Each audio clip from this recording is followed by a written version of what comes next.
Assalamualaikum warahmatullahi wabarakatuh. Selamat siang anak-anakku semua. Semoga hari ini kita dalam keadaan sehat tanpa aral suatu apapun.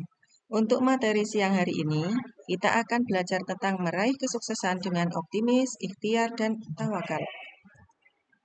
Meraih kesuksesan dengan optimis, ikhtiar, dan tawakal. Pengertian optimis. Optimis adalah sebuah sikap yang akan mendorong seorang individu untuk terus berusaha pantang menyerah guna mencapai tujuan dan cita-cita yang diinginkan. Walaupun seberat apapun problematika yang dihadapi, namun dengan adanya keteguhan dan sikap optimis akan menjadikan seseorang dapat menghadapinya dan mencari problem solving. Dengan bersikap optimis dalam menghadapi persoalan kehidupan akan menjadikan seorang muslim lebih bersikap bahagia sebab dapat mencapai apa yang telah dicita-citakan baik cita-cita dunia atau akhirat. Selain hal itu, menurut pakar yang telah melakukan riset menyatakan bahwasanya orang yang bersikap optimis akan mempunyai badan yang sehat dan lebih panjang umur daripada orang-orang yang bersikap pesimistis. Para peneliti juga memperhatikan bahwa orang yang optimistis lebih sanggup menghadapi stres dan lebih kecil kemungkinannya mengalami depresi. Dalil nakli optimis. Bismillahirrahmanirrahim. Qul ya ibadiyalladzina asrafu ala anfusihim la taqnatu min rahmatillah. Innallaha yaghfirudz dzunuba jami'a. Innahu huwal ghafurur rahim. Surat Az-Zumar ayat 53 yang artinya, katakanlah, wahai hamba-hambaku yang melampaui batas terhadap diri mereka sendiri. Janganlah kamu berputus asa dari rahmat Allah, sesungguhnya Allah mengampuni dosa-dosa semuanya. Sungguh, dialah yang maha pengampun, maha penyayang. Manfaat optimis, lebih panjang umur, lebih jarang mengalami depresi, tingkat stres yang lebih kecil, memiliki daya tahan tubuh yang lebih baik terhadap penyakit, lebih baik secara fisik dan mental, dan mengurangi resiko terkena penyakit jantung. Implementasi sikap optimis. Berperilaku optimis sangatlah penting, tetapi kita harus mengimbangi perilaku optimis dengan ikhtiar dan tawakal.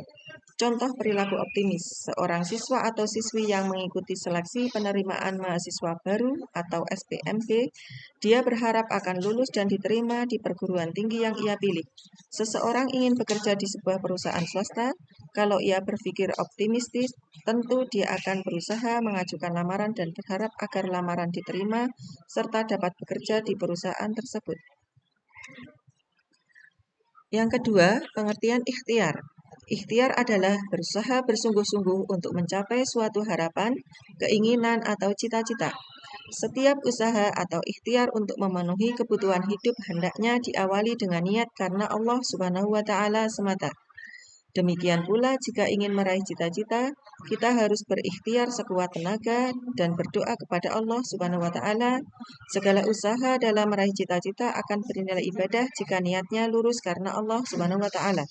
Dengan ikhtiar sekuat tenaga dan niat yang benar serta berdoa kepada Allah Subhanahu wa Ta'ala, kesuksesan hidup akan mudah dicapai. Dalil nakli ikhtiar. Bismillahirrahmanirrahim. Wa an laysa lil insani illa ma sa'a wa anna sa'yahu sawfa yura thumma yujzahul jazaa'al awfa wa anna ila rabbikal muntaha, yang artinya, dan bahwa manusia hanya memperoleh apa yang telah diusahakannya, dan sesungguhnya usahanya itu kelak akan diperlihatkan kepadanya, kemudian akan diberi balasan kepadanya dengan balasan yang paling sempurna. Dan sesungguhnya kepada Tuhanlah kesudahannya segala sesuatu. Surat An-Najm ayat 39-42. Manfaat ikhtiar. Pertama, terhormat di hadapan Allah dan sesama manusia. Kedua, dapat berhemat karena merasakan susahnya bekerja. Ketiga, tidak mudah putus asa. Keempat, menghargai jerih payahnya dan jerih payah orang lain. Kelima, tidak menggantungkan orang lain dalam hidupnya. Dan keenam, menyelamatkan akidahnya karena tidak bebas bertawakal kepada makhluk. Implementasi sikap ikhtiar. Ikhtiar berarti tidak mengenal putus asa dan yakin bahwa rahmat Allah pasti datang setelah berikhtiar. Allah memerintahkan hambanya untuk berikhtiar dan melarang hambanya untuk berputus asa. Manusia sebagai hamba Allah diperintahkan untuk berusaha, bukan untuk berleha-leha.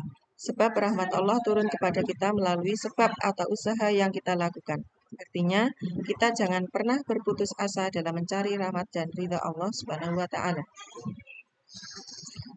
Materi yang ketiga yaitu tawakal. Pengertian tawakal. Tawakal atau tawakul berarti mewakilkan atau menyerahkan. Dalam agama Islam, tawakal berarti berserah diri sepenuhnya kepada Allah dalam menghadapi atau menunggu hasil suatu pekerjaan atau menanti akibat dari suatu keadaan. Imam Al-Ghazali merumuskan definisi tawakal sebagai berikut. Tawakal ialah menyandarkan kepada Allah Subhanahu wa taala tatkala menghadapi suatu kepentingan, bersandar kepadanya dalam waktu kesukaran, teguh hati tatkala ditimpa bencana, disertai jiwa yang tenang dan hati yang tentram. Menurut Abu Zakaria Ansori, tawakal ialah keteguhan hati dalam menyerahkan urusan kepada orang lain. Di sini maksud tawakal adalah suatu sikap mental seorang yang merupakan hasil dari keyakinannya yang bulat kepada Allah, karena di dalam tauhid ia diajari agar meyakini bahwa hanya Allah yang menciptakan segala-galanya, pengetahuannya yang maha luas, Dia yang menguasai dan mengatur alam semesta ini. Keyakinan inilah yang mendorongnya untuk menyerahkan segala persoalannya kepada Allah, hatinya tenang dan tentram disertai tidak ada rasa curiga, karena Allah Maha Tahu dan Maha Bijaksana. Dalil nakli tawakal. Bismillahirrahmanirrahim. Wa bima rahmatin minallahi linta lahum walau kunta faddan ghalidhal qalbi lanfaddu min hawlik wa'fu anhum wastaghfir lahum wa syawirhum fil amr. Wa idza azamta fatawakkal 'ala Allah innallaha yuhibbul mutawakkilin. Yang artinya, maka berkat rahmat Allah engkau Muhammad berlaku lemah lembut terhadap mereka. Sekiranya engkau bersikap keras dan berhati kasar, tentulah mereka menjauhkan diri dari sekitarmu. Karena itu, maafkanlah mereka dan mohonkanlah ampun untuk mereka dan bermusyawarahlah dengan mereka dalam urusan itu. Kemudian apabila engkau telah membulatkan tekad, maka bertawakallah pada Allah. Sungguh Allah mencintai orang yang bertawakal.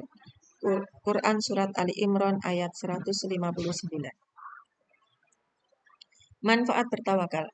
Yang pertama, dijamin kemudahan dunia dan akhirat. Yang kedua, mudah beradaptasi dengan masalah apapun. Yang ketiga, tawakal dapat mempertebal iman dan tidak memudah putus asa. Yang keempat, tawakal dapat membuat seseorang menjadi lebih mandiri. Dan yang kelima, Allah akan mencukupkan rezekinya. Implementasi sikap tawakal. Tawakal dibagi menjadi dua, yaitu tawakalul wakil dan tawakalul taslim. Tawakalul wakil artinya tawakalnya seseorang yang hatinya merasa tentram terhadap pemberian Allah Subhanahu wa taala. Tawakal seperti itu adalah tawakalnya orang mukmin biasa, di mana seseorang akan mempercayakannya kepada Allah Subhanahu wa taala karena ia telah yakin bahwa Allah Subhanahu wa taala merasa belas kasihan kepadanya. Tawakal taslim artinya tawakalnya seseorang yang telah merasa cukup menyerahkan urusannya hanya kepada Allah Subhanahu wa taala karena ia yakin bahwa Allah Subhanahu wa taala telah mengetahui keadaan dirinya. Artinya, seseorang sudah tidak lagi membutuhkan sesuatu selain hanya kepada Allah Subhanahu wa taala. Tingkatan tawakal seperti ini adalah tawakalnya para nabi dan wali. Demikianlah materi untuk pertemuan pertama pada bab 1 kelas 9 semester 1 tentang optimis, ikhtiar, dan tawakal. Semoga anak-anak semua bisa mengambil pelajaran untuk hari ini dan menerapkan dalam kehidupan sehari-hari. Ada kurang lebihnya, saya akhiri. Wassalamualaikum warahmatullahi wabarakatuh.